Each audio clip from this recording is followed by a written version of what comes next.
It is Christmas Eve, 1905. Russia and Japan are at war. Tens of thousands of men are dying. Russian warships are sinking in the Pacific. And in a quiet room in Tokyo, an old Russian bishop sits alone, writing in his diary by candlelight. He is surrounded by the Japanese, the very people his country is now at war with. He could have gone home. Everyone told him to. Go back to Russia. Save yourself. He stayed. And that night, in his diary, he wrote these words. What I find truly distressing is that the fire rages on deep inside my heart. There is not a single soul with whom I can share the thoughts. No one to who I can spill my sorrow. So utterly alone. He paused and then wrote something else, something that would define the rest of his life. I'm not here as a servant of Russia. I'm here as a servant of Christ. This is the story of Saint Nicholas of Japan, and it begins not in a cathedral, but with a sword. His name was Takuma Sawabe, and he was coming to kill someone. Sawabe was a samurai, a Shinto priest, and a fierce Japanese nationalist who believed that every foreigner in Japan was a spy, a poison, a threat to everything his people stood for. He heard about a young Russian monk preaching at the consulate, and he had decided this man had to be stopped. He arrived at the door. He came in, and instead of a frightened priest, he found a calm young man who looked directly at him and asked a question. Do you know what I actually preach? Sawabe didn't answer. Then how can you judge something you know nothing about? Is that the way of a samurai, to condemn without hearing? First listen to me, then judge. Something stopped the warrior's hand. Maybe it was logic, maybe it was fearlessness, maybe it was something he couldn't quite name.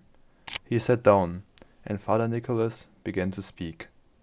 Day after day they met. The samurai who came with the sword left with questions, then with wonder, then in the spring of 1868 with a new name in baptism, Paul. Takuma Sawabe, the man who had come to kill the missionary, became the first Orthodox Christian in Japan. He would later become a priest himself, and the church he helped build would outlive empires. But that moment, that single question asked without fear, was the hinge on which everything turned. Here's the part of the story no one talks about.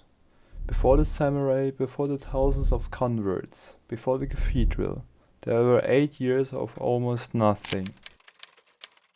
When 24-year-old Ivan Kasatskin, soon to take the monastic name Nicholas, arrived in Hakodate in 1861, he stepped into a country where Christianity was banned by law. Conversion could mean death. Foreigners were viewed, in his words, as animals, and their religion as the work of sorcerers. He had no congregation. He served a tiny Russian community at a consulate. He had no plan, no results. What he did have was time, and he used every minute of it. He stopped reading European books. He read only Japanese. He went into the streets and listened to the Buddhist and Shinto storytellers. He studied their history, their poetry, their philosophy, not to destroy it, but to understand the soul of people he had come to love. One day his archbishop caught him reading a non-Japanese book and rebuked him. Nicholas never made that mistake again. 8 years, no conversations, no church, just a man learning, in silence, to see the world through someone else's eyes. Most people would have given up.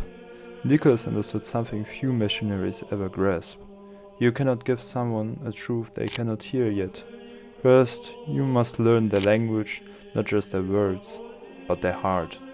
And then in 1868, a samurai came to his door with a sword, and Nicholas was ready.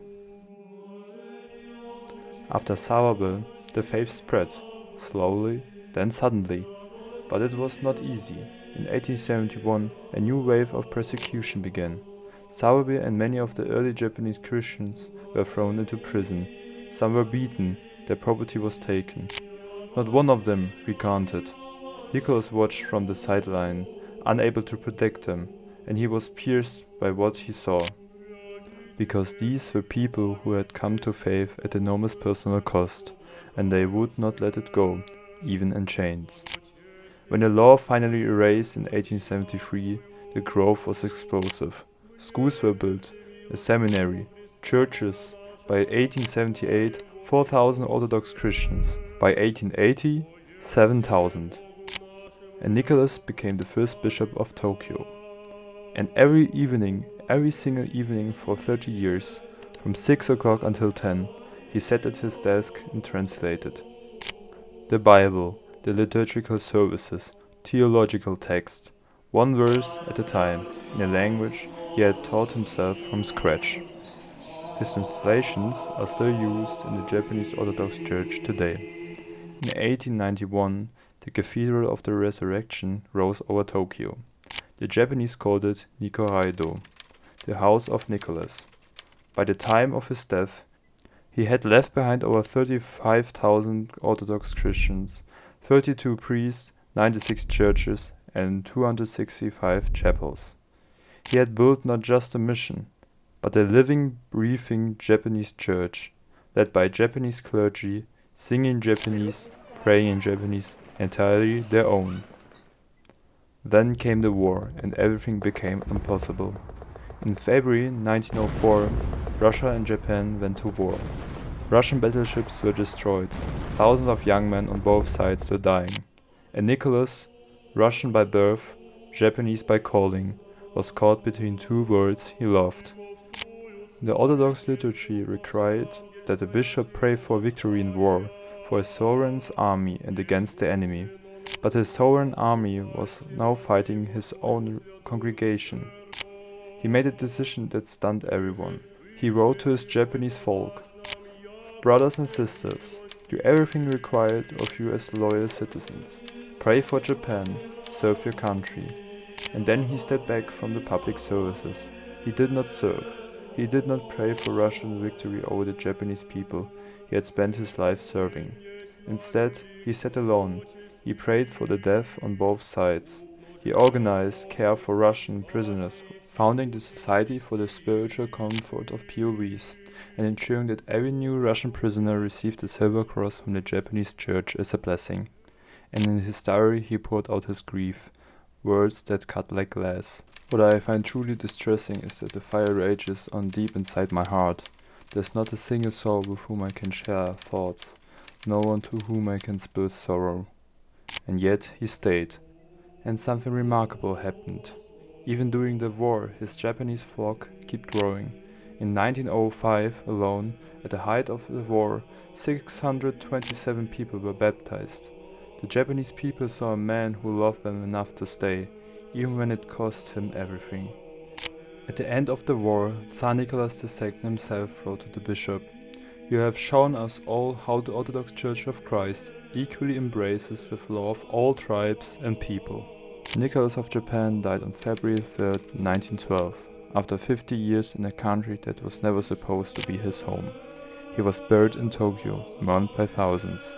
In his diary near the end of his life, he wrote this: "I can see that I am of use only to Japan, to an insignificant corner of the world. An insignificant corner, with over 33,000 Orthodox faithful, 266 communities, a cathedral still standing in Tokyo, translation of the entire Bible, a church that has outlasted empires, earthquakes and world wars. That is what a one person willing to be patient and to love without conditions can do." He didn't arrive as a conqueror, he arrived as a student. He sat down, he listened, he learned. And when a man came to his door with a sword, he didn't reach for a weapon, he asked one question: "Do you know what I actually preach?" That question changed the nation. In 1970, the Orthodox Church declared him equal to the Apostle, for he had labored among the people who had never heard the name of Christ, just as the Apostle Paul once did among the Gentiles. Saint Nicholas of Japan, pray for us.